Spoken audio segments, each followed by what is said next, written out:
রমজান মাস শাবান মাসের পরের মাস।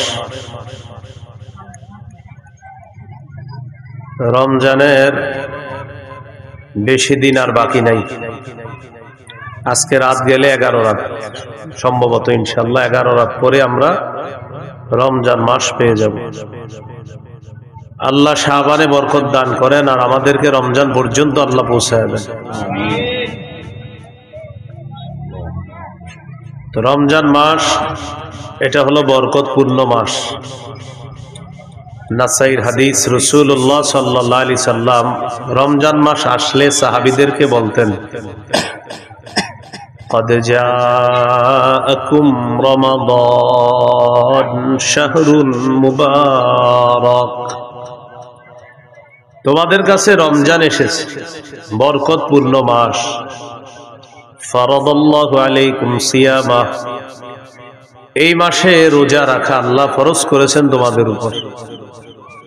এই হাদিসে আসছে রমজান বরকতপূর্ণ মাস। রমজান মাস কোরআন নাজিলের মাস। সূরা বাকারার 185 নম্বর আয়াতে আল্লাহ বলেন, শাহরু রমাদানাল্লাযী উনজিলা ফীহিল কুরআন, রমজান মাস যেই মাসে কোরআন নাজিল করা হয়েছে। এই জন্য এখন থেকে প্রস্তুতি নেন কোরআন পড়ার। সারা বছর কোরআন পড়া, রমজানে কোরআন পড়া বাড়িয়ে দেওয়া।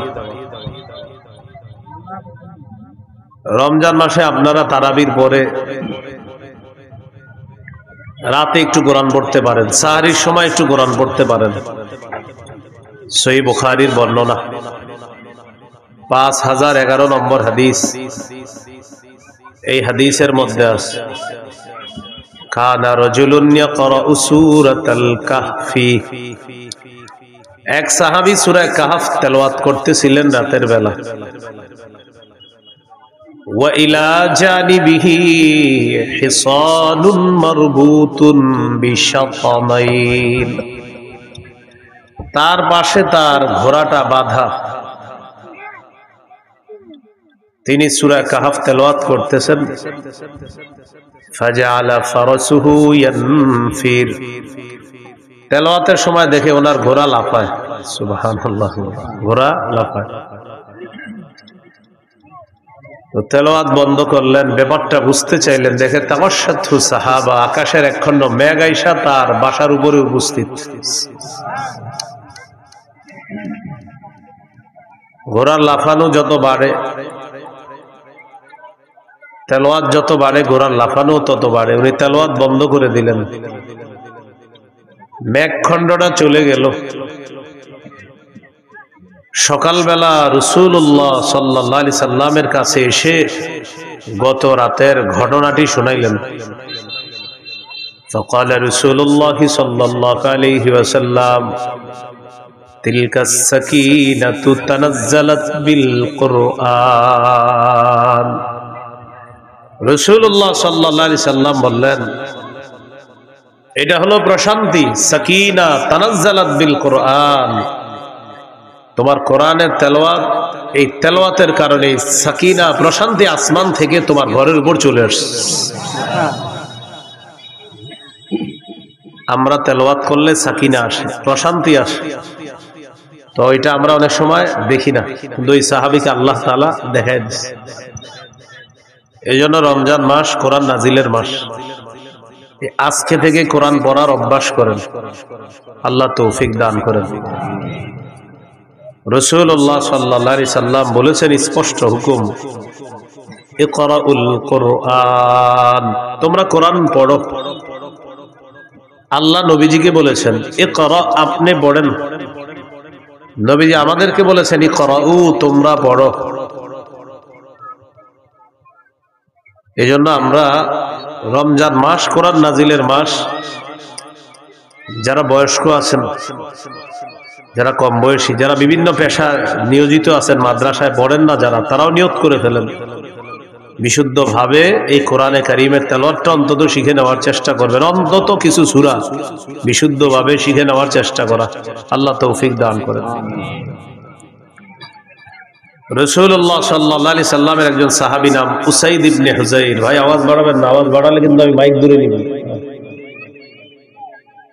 আওয়াজ বাড়াবেন না, আওয়াজ বাড়াবেন না, আওয়াজ বাড়াবেন মাইক দূরে যাবে, একদম ওখানে চলে যাবে, আওয়াজ বাড়াবেন না।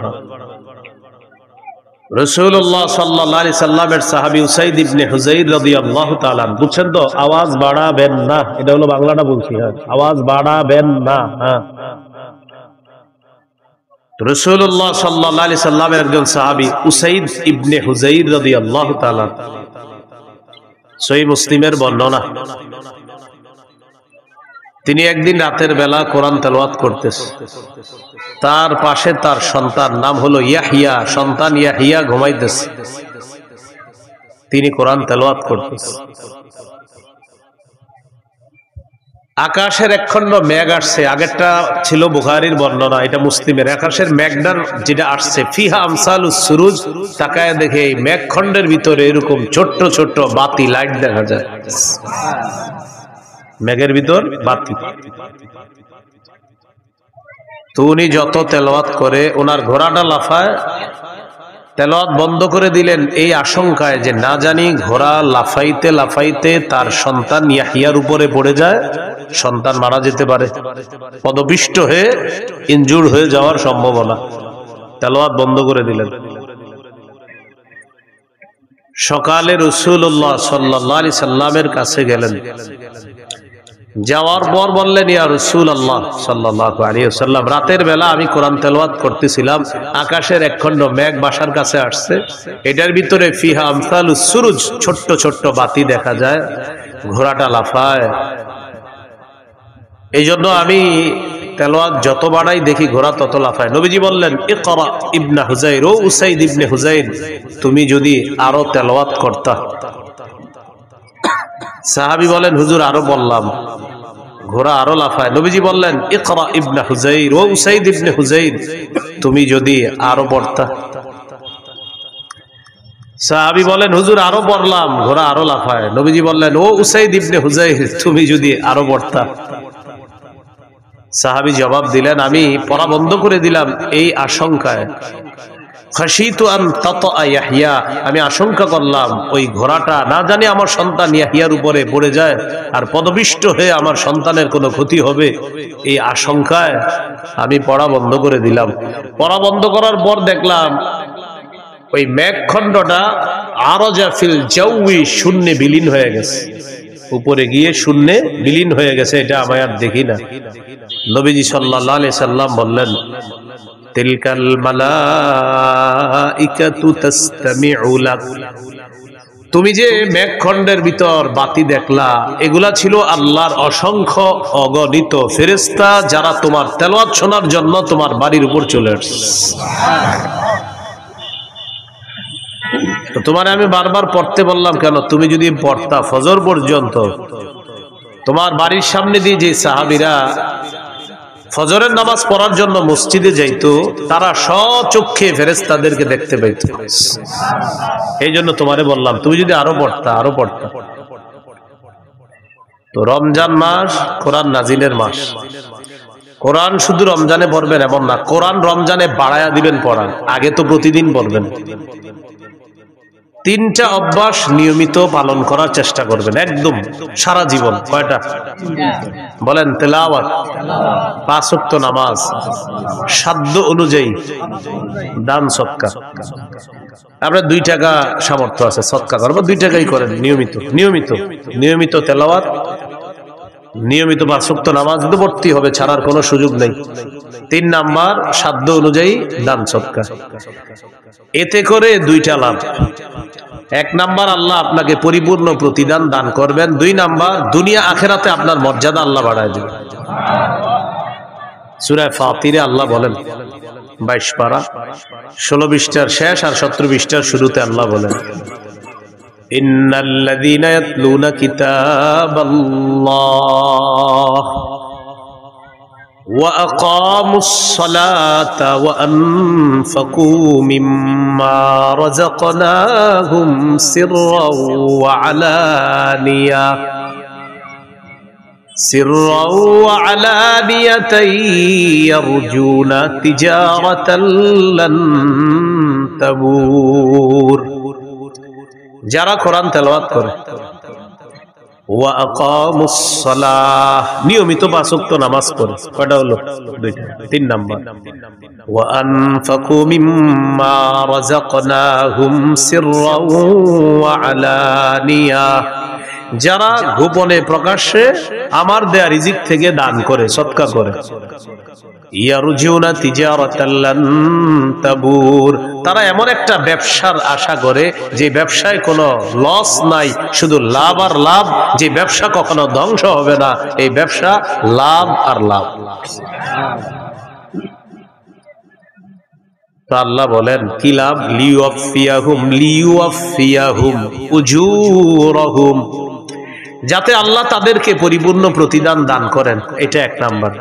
2, ওয়ায়াজিদাহুম মিন ফাদলি, আর যেন আল্লাহ তাদের মর্যাদা, আপন অনুগ্রহে আল্লাহ তাআলা যেন তাদের মর্যাদা বাড়ায়। ইয়াজিদাহুম, যেন তাদেরকে আল্লাহ বাড়িয়ে দেয়, মিন ফাদলিহি, তার অনুগ্রহ। তো আল্লাহ তাআলা এই 3 গুণওয়ালা ব্যক্তিকে তার অনুগ্রহ, তার নেয়ামত, আল্লাহর দেওয়া মর্যাদা দুনিয়াতেও বাড়াবেন, আখিরাতেও বাড়াবেন। যারা তেলাওয়াত করবে, 5 ওয়াক্ত নামাজ পড়বে, আর আল্লাহর দেওয়া রিজিক থেকে কিছু আপনি যতটুকু পারেন সদকা করবেন নিয়মিত, তাহলে একটা হলো আল্লাহ পরিপূর্ণ প্রতিদান দিবেন, 2 নাম্বার আল্লাহর অনুগ্রহ আল্লাহ আপনারে বাড়ায়া দিবে, সেটা দুনিয়াতেও দিবেন, আখিরাতেও দিবেন। তাহলে আবার আসি, রমজান মাস কোরআন নাজিলের মাস, প্রতিদিন তো কোরআন পড়বই কিছু, কিন্তু রমজানে তেলাওয়াতের মাত্রা আরো বাড়িয়ে দিবে। আল্লাহ তৌফিক দান করেন। রমজান মাস দান করার মাস, মানে অন্যদিন দান করবেন না এমন না, অন্যদিনও করবেন, রমজানে দান বাড়ায়া দিবেন। সহিহ বুখারীর বর্ণনা, 6 নম্বর হাদিস, কানা রাসূলুল্লাহ সাল্লাল্লাহু আলাইহি ওয়াসাল্লাম আজওয়াদান নাস ওয়া কানা আজওয়াদা মা ইয়াকুনু ফি রমাদান। এই পৃথিবীতে যত মানুষ আছে, সমস্ত মানুষের মধ্যে রাসূলুল্লাহ সাল্লাল্লাহু আলাইহি সাল্লাম সবচেয়ে শ্রেষ্ঠ দানশীল ছিলেন। রমজান মাসে নবীর দান করার মাত্রা আরো বেড়ে যেত। তাহলে মানুষের মধ্যে সবচেয়ে বড় দানশীল ছিলেন নবীজি সাল্লাল্লাহু আলাইহি সাল্লাম, আর রমজানে দানের মাত্রাটা আরো বাড়িয়ে দিতেন। কি শিখলাম? রমজান ছাড়া দান করা, রমজানে দানের মাত্রা বাড়ায় দেওয়া। আল্লাহ তৌফিক দান করেন। তাহলে রমজান মাস দানের মাস। রমজান মাস জাহান্নাম থেকে মুক্তির মাস, তাই আত্মীয় স্বজনের জন্য ডেলি বলবেন, আল্লাহ আমার আত্মীয় স্বজন কোথায় আছে জানি না, যারা মারা গেছে, তবে এতটুকু বলতে চাই, আল্লাহ আমার আত্মীয় স্বজনের কোন মুমিন যদি জাহান্নামী হয়ে থাকে, আল্লাহ আপনি জান্নাতি বানায়া দেন, জাহান্নাম থেকে আপনি মুক্তি দিয়ে দেন। قال رسول الله صلى الله عليه وسلم ولله عتقاء من النار وذلك في كل ليلة। নবীজি বলেন, জাহান্নাম থেকে অসংখ্য অগণিত জাহান্নামীকে রমজানের প্রতি রাতে মুক্তি দেওয়া হয়। প্রতি রাতে অসংখ্য অগণিত জাহান্নামীকে মুক্তি দেওয়া হয়। তাহলে আমরা দোয়া বাড়ায় দিব, বলেন ইনশাআল্লাহ। রমজান মাস গুনাহ থেকে সংযত হয়ে আগে বেড়ে যাওয়ার মাস, মানে গুনাহ থেকে বাঁচবেন, বেঁচে আগে বেড়ে যাবেন। নাসাইর বর্ণনা 2106, 2109 হাদিসগুলোতে আসছে নাসাই। قال رسول الله صلى الله عليه وسلم إذا كان أول ليلة من رمضان। রাসূলুল্লাহ সাল্লাল্লাহু আলাইহি সাল্লাম বলেন, রমজানের প্রথম রাত যখন শুরু হয়, ওই রাত থেকে একজন ঘোষণাকারী ঘোষণা দিয়ে বলে, ইয়া বাগিয়াল খাইরি আকবিল ওয়া ইয়া বাগিয়াশ শাররি আকসির। হে কল্যাণ অন্বেষণকারী, তুমি আগে বেড়ে যাও, হে অকল্যাণ অন্বেষণকারী, তুমি সংযত হও। রমজানের প্রতি রাতে একজন ডাক দিয়ে বলে, হে কল্যাণ অন্বেষণকারী, তুমি আরো আগে বেড়ে যাও, ও অকল্যাণ অন্বেষণকারী থামো, আর কত গুনাহ করবা, থামো। প্রতি রাতে একজন বলে, ও গুনাহকারী, যে গুনাহ করো প্রতিদিন, তুমি খালি অকল্যাণ তালাশ করো, আরে হইছে তো, থামো না এবার। প্রতি রাতে একজন বলতে থাকে। আর যারা কল্যাণের প্রত্যাশী তাদেরকে প্রতি রাতে একজন ডেকে বলতে থাকে, ও কল্যাণের অন্বেষণকারী, যাও আরো আগে বেড়ে যাও, তুমি আরো আগে বেড়ে যাও। তাহলে কি শিখলাম? রমজান মাস সংযত হওয়ার মাস, আগে বেড়ে যাওয়ার মাস। আমরা ইবাদতের মাধ্যমে আমরা যেন আগে বেড়ে যেতে পারি, আল্লাহ তৌফিক দান করেন।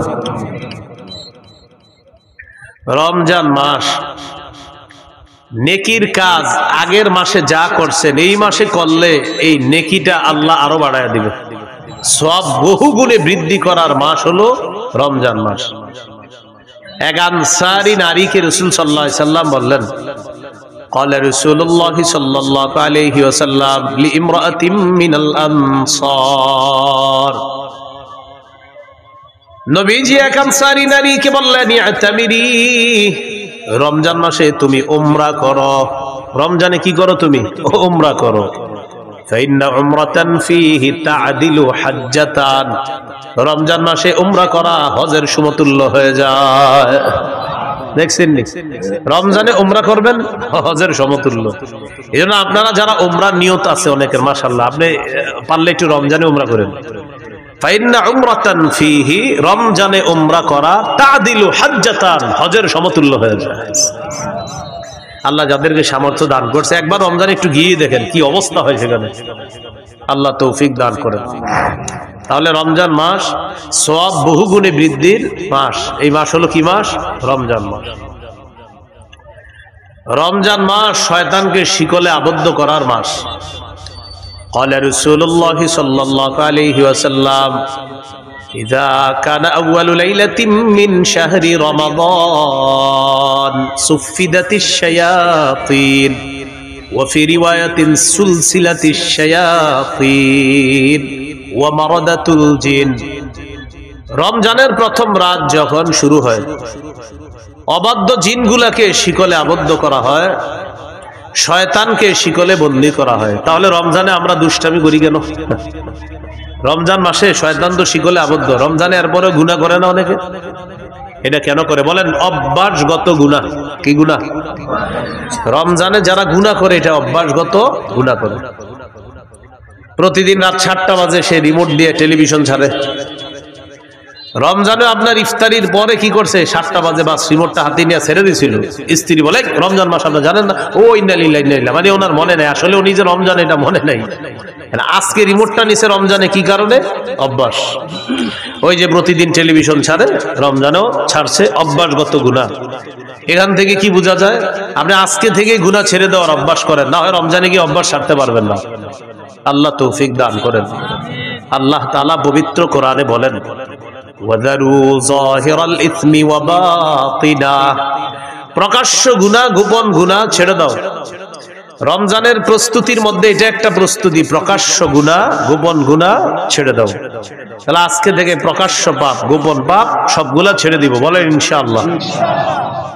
সূরা আনআমের 151 নম্বর আয়াতে আল্লাহ বলেন, ওয়ালা তাকরাবুল ফাওয়াহিশা মা যাহারা মিনহা ওয়া মা বাতান, প্রকাশ্য অশ্লীলতা গোপন অশ্লীলতার কাছেও যেও না। প্রকাশ্য অশ্লীলতা গোপন অশ্লীলতার কাছেও যেও না। আপনি মোবাইলে কিছু গুনাহ করেন, রাতে দরজা বন্ধ করে আড়ালে আবডালে, যা আপনার মা জানে না, আপনার বাবা জানে না, আল্লাহ দেখছে আপনাকে প্রতিটা মুহূর্তে। এই প্রকাশ্য পাপের কাছে যাওয়াটা এখনই ছেড়ে দেন।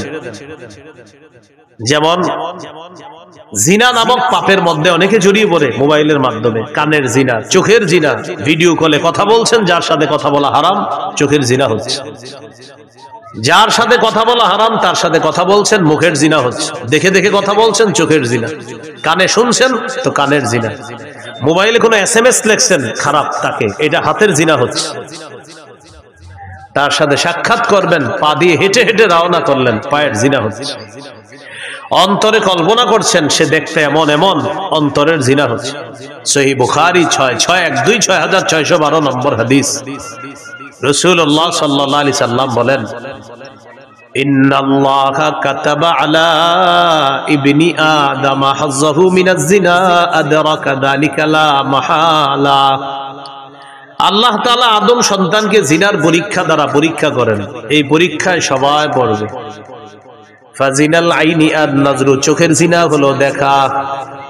এবার আমার সাথে একটু বলেন যাকে সরাসরি দেখা হারাম, চোখের জিনা, তাকে মোবাইলে দেখাও চোখের জিনা হারাম। যুবক ভাইয়েরা একটু আওয়াজ দিয়ে বললেন, যাকে সরাসরি দেখা হারাম তাকে মোবাইলে দেখা, যাকে সরাসরি দেখলে চোখের জিনা হয় তাকে মোবাইলে দেখলেও ফাজিনাল আইনি আন নাজরু, চোখের জিনা হলো দেখা। ওয়াজিনাল লিসানাল মানতিক, জিহ্বার জিনা হলো কথা বলা। ওয়ান নাফসু তামান্না ওয়া তাশতাহি, অন্তরের জিনা হলো কল্পনা করা। আপনি কল্পনা করছেন মনে মনে, অন্তরের জিনা। সত্যি করে বলেন, এই জিনায় মানুষ কি পরিমাণ প্রতিদিন প্রতিনিয়ত জড়িয়ে পড়ছে। আর কত বলেন, কবে আপনি গুনাহ ছাড়বেন? আর কত নেয়ামত আল্লাহর ভোগ করার পর আপনার উপলব্ধিতে আসবে যে আমি আল্লাহটা খাইতেছি, আল্লাহটা ভোগ করতেছি, সে আল্লাহ নাফরমানি আমি করতেছি। কিন্তু কবে আপনার বুঝ আসবে যে না, আমার নাফরমানি করা উচিত না? আল্লাহ বলতেছেন গুনাহ ছেড়ে দাও, প্রকাশ্য গুনাহ, গোপন গুনাহ। আল্লাহ বলতেছেন পাপের কাছে যাও না, অশ্লীলতার কাছে যেও না। সূরা বনী ইসরাঈল 31 নম্বর আয়াতে বললেন, ওয়ালা তাকরাবুজ জিনা, বান্দা জিনার কাছেও যাও না। বলেন নাই জিনা কইরো না, বলছে জিনার কাছেও যাও না। এই আয়াতের ব্যাখ্যায় মুফাসসিরিনে কেরাম বলেন, মা ইউকাররিবু, এটার কাছে যাওয়া যাবে না। বান্দাকে যে জিনিস জিনা পর্যন্ত পৌঁছে দেয়, এটার কাছে বান্দা যাওয়া যাবে না। এই জন্য ভাইয়েরা, স্মার্টফোন ব্যবহার করলে যার বেশিরভাগ অংশ আপনার গুনাহ হয়, তা আপনি না করাই উত্তম। যদি স্মার্টফোন ব্যবহারে এমন হয় বিষয়টা যে আপনি 90% গুনাহ শুধু এটা দিয়ে করতেছেন, আর 10% আপনি ভালো কাজ করেন, সেক্ষেত্রে আপনারাই বলেন কি হুজুর 90 ভাগ গুনাহ করে এটা দিয়ে। যদি এমনটা হয়, তো আপনি স্মার্টফোন কিভাবে ব্যবহার করেন বলেন? কারণ আপনি তো 90 ভাগ গুনাহ এটা দিয়ে করতেছেন। কোন আলেম আপনাকে ডাইরেক্ট এটা বলবে না যে তুমি ব্যবহার করবে না, কিন্তু আলেম বলবে তোমার যদি এটা দিয়ে সারাক্ষণ গুনাহ হয়, তাহলে তো তুমি এটা ব্যবহার করবে। তো 90 ভাগ গুনাহ যেটা দিয়ে করতেছেন আপনি, না আপনি এটা ব্যবহার করতে পারছেন না। আপনি আপনার অফিসিয়াল কাজগুলা করেন, করে এটা রেখে দেন, কেউ আপনাকে না করবে না, কিন্তু আপনি এটা দিয়া পুরা দুনিয়ার সব গুনাহ আপনি পকেটের মধ্যে নিয়ে ঘুরতেছেন। তখন উলামায়ে কেরাম আপনাকে বলবে না, তুমি এটা ব্যবহার করবে না। সত্যি করে বলেন, স্মার্টফোন দিয়ে কি গুনাহ হয় মানুষের? যদি বেশিরভাগ গুনাহ হয়, আপনার গুনার অংশ হয়, সেক্ষেত্রে মুফতিয়ানে কেরাম আপনাকে বলবে তুমি এটা চালাও না। তো আমি বলছিলাম গুনাহ ছাড়ার অভ্যাস করেন। রমজান মাস অভ্যাসগত গুনাহটা যেন রমজানে আমাদের না হয়। সামনের রমজানটাকে চ্যালেঞ্জ হিসাবে নেন যে ইনশাআল্লাহ এবার আমি গুনাহ মুক্তভাবে রমজানকে স্বাগত জানাবো, আর রমজানেও আমি পরিপূর্ণ সগীরা কবিরা গুনাহ থেকে যথাসাধ্য চেষ্টা করব গুনাহ থেকে বেঁচে থাকার জন্য ইনশাআল্লাহ। আল্লাহ তৌফিক দান করেন। তাহলে শয়তান কোথায় বন্দী থাকে রমজানে? শিকলে। গুনাহ করি কেন? অভ্যাসগত গুনাহ। তাই কি করতে হবে? গুনাহ ছেড়ে দিতে হবে, গুনাহের কাছেও যাওয়া যাবে না। আল্লাহ পাপ থেকে বেঁচে থাকার তৌফিক দান করেন। রমজান মাসের একটা রাত আছে, এই রাতটা 1000 মাসের চাইতে উত্তম। সূরা কদরের 3 থেকে 5 নম্বর আয়াতে আল্লাহ বলেন, লাইলাতুল কদরি খায়রুম মিন আলফি শাহ। লাইলাতুল কদর, কদরের রাতটা, খায়রুম মিন আলফি শাহ, 1000 মাসের চাইতে উত্তম। কয় হাজার মাসের চাইতে? 21, 23, 25, 27, 29, 5টা বেজর রাতে ঘুমাবিনি না, সারা রাত ইবাদত করার চেষ্টা করবেন। 27কে কেন্দ্র করে অপেক্ষা থাকেন না, 21 ইবাদত করবেন, 23তম রজনীতে ইবাদত করবেন, 25তম রজনীতে ইবাদত করবেন, 27, 29তম রজনীতে ইবাদত করবেন। বুখারীতে ইবনে আব্বাসের একটা riwayat আছে, উনি বলেন 24তম রজনীতেও লাইলাতুল কদর হতে পারে। বুখারীর বর্ণনা। কত? 24তম। এই বর্ণনা দেখার পর আমার নিজস্ব উপলব্ধি কি জানেন? শেষের দশকে জোর বেজোর বুঝি না, পুরা 10টা রাতই ইবাদতে কাটানো। শেষের দশক পুরো ইবাদতে কাটান। এর সহজ সিস্টেম, ইতিকাফে বসে যান। ইতিকাফে বসে যান, বাস শেষ দশক, শেষ 10 রাতটা আপনি শুধু ইবাদতে কাটাবেন। এর সহজ উপায় কি? ইতিকাফে যদি বসে যান, তখন তো আপনি সারাক্ষণ ইবাদতে আছেন। সুবহানাল্লাহ। এইজন্য যারা ইতিকাফে বসে তারা তো লাইলাতুল কদর পেয়ে যাবে। তো যাই হোক, এই রমজানটা শেষের দশকটা একদম মনোযোগ সহকারে প্রতিদিন ইবাদত করবেন, প্রতি রাত বেশি থেকে বেশি ইবাদত করবেন, আল্লাহ তৌফিক দান করেন।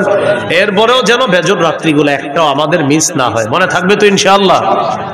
আল্লাহ তৌফিক দান করেন। এই হলো রমজান মাসের গুরুত্ব। এখন আমরা জানবো রোজার গুরুত্ব। রোজা সিয়াম। সৌমের আবিধানিক অর্থ হলো আল ইমতিনা, বিরত থাকা। সৌমের আবিধানিক অর্থ হলো বিরত থাকা। কথা না বলাকেও সৌম বলা হয়। কথা না বলাকেও কি বলা হয় ভাই? কথা না বলা কাকে বলে দেখেন তো আমার দিকে তাকান। এই যে কথা বললাম না, চুপচাপ থাকলাম, এটাকে কি বলা হয়? সৌম বলা হয়। পেরেশান হয়েন না, ফ্যান খুঁজতেছেন, পেরেশান হয়েন না, সমস্যা নেই। হ্যাঁ, আমার গরম দেখে উনি পেরেশান যে ফ্যান লাগবে না, ফ্যান লাগবে না। এটা হয় এই মুহূর্তগুলো আপনার হঠাৎ গরম হঠাৎ ঠান্ডা, কিছুদিন পরে হয়তো গরমকাল আল্লাহ তাআলা দিয়ে দিবেন। সৌমের আবিধানিক অর্থ আল ইমতিনা, বিরত থাকা।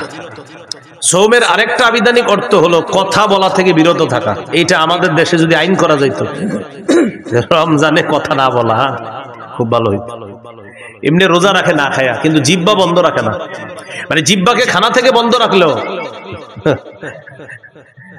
আপনার এটা দিয়ে গুনাহ থেকে বন্ধ রাখে না, মানে খানা থেকে বন্ধ, গুনাহ থেকে কিনা বন্ধ। যদি এরকম একটা মানে আপনার আইন হয়ে যেত যে বিশেষ করে বাংলাদেশে যারা আছে এদের জন্য জিহ্বাটা নিয়ন্ত্রণ করতে হবে। কারণ আমাদের দেশে আপনার রমজান আসলেই সব জিনিসের দাম বাড়ানো শুরু হয়, জিহ্বার মিথ্যা শুরু হয়। অথচ সারা পৃথিবীর অন্যান্য দেশে রমজান যত আসে মুসলমানদের জন্য দ্রব্য মূল্য তত সহনীয় করে দেওয়া হয়, কমায় দেওয়া হয়। সৌদি আরবে রমজান যত আসে, আগে যেটার দাম ছিল বেশি, খেজুরের দাম যদি হয় 10 রিয়াল, রমজান মাসে করে দিবে 5 রিয়াল। পানির দাম যদি হয় 2 রিয়াল, রমজানে 1 রিয়াল। তাদের ইয়াকিন যে একে আল্লাহ 70 দিবে, এটা তাদের ইয়াকিন। আমরা কি করি? যত রমজান কাছে আর খালি খুঁজে হুজুর যে কি কি খায় মুসলমান। 1 নাম্বার খেজুর, বাস বাড়াও দাম। 2 নাম্বার রমজানের কতটুকু অংশ গরম থাকবে? শেষ 20 গরম থাকবে। এবার রমজান আপনার শেষের 20 একটু গরম হবে, তাহলে তরমুজ আটকায় রাখো। শেষের 20-এ মারো তরমুজ ইচ্ছা মতো, প্রথমে আটকায় রাখবে, ছাড়বে না প্রথম দিকে।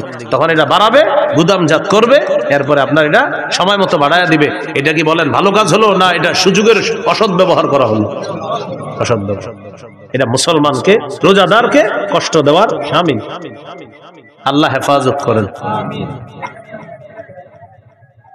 এই হলো আপনার রমজান মাস।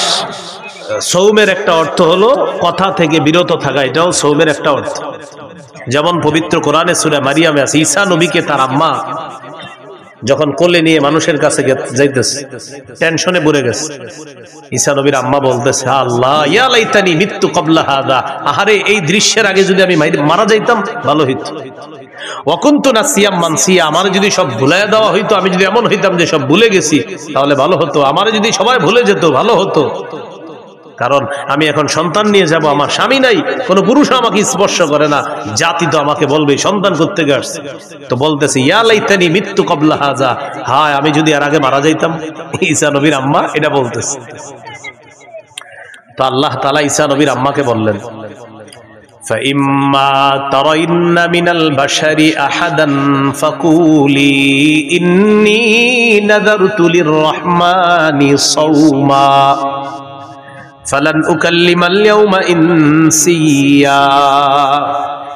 তুমি যদি মানুষের মধ্যে কাউকে দেখো তোমারে ডিস্টার্ব করতে পারে মানুষ, তখন তুমি বলবা ইন্নী নাযারতু লিররহমানি সাওমা, আমি কথা না বলার মানত করেছি, আমি রহমানের জন্য কথা না বলার মানত করেছি। এই যে সাওমা, সাওমা মানে কথা না বলার মানত করা। তাহলে সাওমের একটা অর্থ কি? কথা না বলা। ফালান উকাল্লিমাল ইয়াউমা ইনসিয়া, আজ আমি কিছুতেই কার সাথে কথা বলবো না, কোনো মানুষের সাথে কথা বলবো না। মাহফিল হইতেছে না আরেকটা কিসের আওয়াজ? কিছু ব্যস্তেছে মনে হয়, কেউ মাইক দিয়ে নিষেধ করেন তো। এরকম আপনাদের মাহফিলের পাশে মাইক বাজবে কেন? তো আল্লাহ তাআলা বললেন, মারিয়াম তুমি কোন পুরুষকে যখন দেখবা, মানুষকে দেখার পর বলবা আমি রহমানের জন্য কথা না বলার মানত করেছি, আমি কারোর সাথে কথা বলবো না। খুব মন দিয়ে শুনবেন, বুঝাইতে চাইলাম সৌমের একটা অর্থ হলো কথা বলা থেকে বিরত থাকা। তো আমি বলতেছিলাম রমজান মাসে জিহ্বাটারে বিরত রাখার খুব চেষ্টা করা। কেন একটু বুঝেন। হাদিসে আসছে রাসূল সাল্লাল্লাহু আলাইহি সাল্লাম বলেছেন সিয়াম হলো ঢাল, যতক্ষণ এই ঢালটাকে ছিদ্র না করা হবে। বলেন তো সিয়াম কি? ঢাল, জাহান্নাম থেকে বাঁচার ঢাল। এটাকে যতক্ষণ কি না করা হবে, ছিদ্র। রোজা নামক ঢাল ছিদ্র হয় দুটি অপরাধে। কয় অপরাধে? মিথ্যা এবং গীবত। এখন আপনারা বলেন মিথ্যা গীবত হয় কি দিয়ে? জিহ্বা দিয়ে। তাহলে রমজানের রোজাটা হলো ঢাল ততক্ষণ যতক্ষণ এটাকে ছিদ্র না করা হবে। রমজান নামক রোজা বা রমজানের মাসের যে রোজা, এই রোজা নামক ঢালটা ছিদ্র হয় দুটি অপরাধে। একটি হলো মিথ্যা বলা, আরেকটি হলো গীবত করা। মিথ্যা এবং গীবত হয় জিহ্বা নামক অঙ্গের মাধ্যমে। তাই আজকে থেকে চেষ্টা করা আমরা জিহ্বাকে নিয়ন্ত্রণ করা, এটার মাধ্যমে যেন আমাদের রোজাগুলা ছিদ্র না হয় যথাসাধ্য চেষ্টা করা। আল্লাহ হেফাজত করেন। তাহলে এবার আপনারা বলেন রোজা ছিদ্র হয় কয় অপরাধে? কি কি? মিথ্যা আর গীবত হয় কোন অঙ্গের মাধ্যমে? তাহলে জিহ্বাকে এখন থেকেই সংযত করা, নিয়ন্ত্রণ করা। আল্লাহ তৌফিক দান করেন। তিরমিজির হাদিস 2406 নম্বর হাদিস, 2406। এই হাদিসের বর্ণনাকারী উকবা ইবনে আমির রাদিয়াল্লাহু তাআলা আনহু তিনি রাসূল সাল্লাল্লাহু আলাইহি সাল্লামকে প্রশ্ন করলেন, মান নাজাতু ইয়া রাসূলুল্লাহ, ওগো আল্লাহর রাসূল মুক্তির উপায় কি আমি আপনার কাছে জানতে চাই। রাসূলুল্লাহ সাল্লাল্লাহু আলাইহি সাল্লাম বললেন মুক্তির উপায় তিনটি। ভাই মুক্তির উপায় কয়টি? তিনটি। এক নাম্বার আমসিক আলাইকা লিসানাক, তুমি তোমার জবান সংযত রাখবা, জিহ্বা সংযত রাখবা। এটা মুক্তির এক নাম্বার উপায়। এখান থেকে বোঝা যায় জিহ্বা আপনাকে বিপদে ফেলবে। নবী বললেন মুক্তির এক নাম্বার উপায় জবান নিয়ন্ত্রণ করবা। দুই নাম্বার ওয়ালিয়াসাকা বাইতুকা, তোমার ঘর যেন তোমার জন্য প্রশস্ত হয়। এটার উদ্দেশ্য হলো আপনি কাজ শেষ করে তাড়াতাড়ি বাসায় চলে যাবেন। 6টা বাজে বাসায় যাওয়ার কথা, আপনি রাত 10টা 11টা বাজছে এখনো বাসায় যান না। স্ত্রী ফোন দিয়েছে কি ব্যাপার, 6টায় বাসায় আসার কথা, সর্বোচ্চ 6:30 7টা বাজতে পারে, আপনি এখনো আসেন নাই কেন? বন্ধুদের সাথে আসি। না, বন্ধুদের সাথে থাকা যাবে না। আপনার কাজ শেষ, বাসা, বাসা থেকে বের হয়েছেন কাজ, হয়তো কাজে নয়তো বাসা, নয়তো বাসা নয়তো কাজে, অন্য কোথাও থাকবেন না। নবী বলেন মুক্তির 2 নম্বর উপায় বাসায় থাকো। কেন? কারণ বাহিরে যেই গুনাহগুলো আপনি করবেন আপনার স্ত্রী, সন্তান, মা বাবার সামনে সেগুলা মন চাইলেও করতে পারবেন না। তাই নবী বললেন মুক্তির 2 নম্বর উপায় বাসায় থাকো। ওয়ালিয়াসাকা বাইতুকা, ঘর যেন তোমার জন্য প্রশস্ত হয়। তাহলে কি শিখলাম? আড্ডাবাজি করা যাবে না। 3 নাম্বার ওয়াবকি আলা খাতিআতিক, তুমি তোমার গুনাহের জন্য কান্নাকাটি করো। তুমি তোমার গুনাহের জন্য কান্নাকাটি করো। তাহলে এখানে মুক্তির 3টা উপায়। 1 নাম্বার জিহ্বা সংযত রাখা, জবান সংযত করা। বলেন তো রোজা নামক ঢাল ছিদ্র হয় কয় অপরাধে? কি কি? মিথ্যা গীবত হয় কি দিয়ে? নবী মুক্তির উপায় বলছে কয়টা? এর মধ্যে 1 নাম্বার কি নিয়ন্ত্রণ করা? জিহ্বা। তিরমিজির হাদিস 2407 নম্বর হাদিস, 2407। এই হাদিসের মধ্যে আসছে قال رسول الله صلى الله عليه وسلم إذا أصبح ابن آدم فإن الأعضاء كلها تكفر اللسان اتق الله فينا فإنما نحن بك فإن استقمت استقمنا وإن اعوججت اعوججنا। আদম সন্তান যখন সকালে ঘুম থেকে ওঠে, আমি আপনি আমরা যখন আগামীকাল সকালে ঘুম থেকে উঠব, আমার আপনার সমস্ত অঙ্গ প্রত্যঙ্গ গুলা জিহ্বাকে ডাক দেয়। কাকে? জিহ্বাকে ডেকে বলে ইত্তাকিল্লাহ ফিনা, ও জিহ্বা আমাদের ব্যাপারে আল্লাহকে ভয় করো। পা জিহ্বাকে ডাক দেয়, হাত জিহ্বাকে ডাক দেয়, নাক জিহ্বাকে ডাক দেয়, চোখ জিহ্বাকে ডাক দেয়, কান জিহ্বাকে ডেকে বলে ও জিহ্বা আমাদের ব্যাপারে আল্লাহকে ভয় করো। কারণ আমরা তোমার মাধ্যমে নিয়ন্ত্রিত। জিহ্বাকে বলে সবাই জিহ্বা তুমি যদি সোজা থাকো আমরাও সোজা থাকবো, ঠিক থাকবো। জিহ্বা তুমি যদি বাঁকা হয়ে যাও আমরাও বাঁকা হয়ে যাও। তাহলে বলেন তো রোজা নামক ঢাল ছিদ্র হয় কয় অপরাধে? কি কি?